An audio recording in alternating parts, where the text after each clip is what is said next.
நாரதா, ஒரு கிராமத்துக்குச் செல். ஒரு வீட்டில் பிச்சை கேள். திரும்பி வந்த பிறகு உலகம் என்ன என்பதை சொல்கிறேன். நாரத முனியும் மகிழ்ச்சியுடன் போனார். இன்று உலகத்தின் ரகசியத்தை அறிந்து கொள்ளப் போகிறேன் என்ற ஆவல். நாரத முனி ஒரு வீட்டின் கதவை தட்டினார்.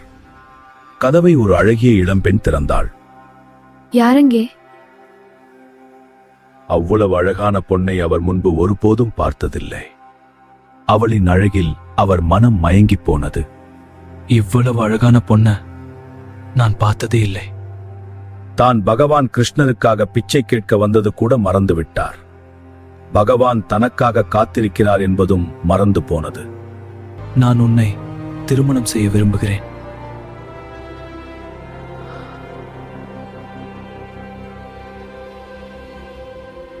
என் தந்தை வந்த பிறகு பேசலாம்.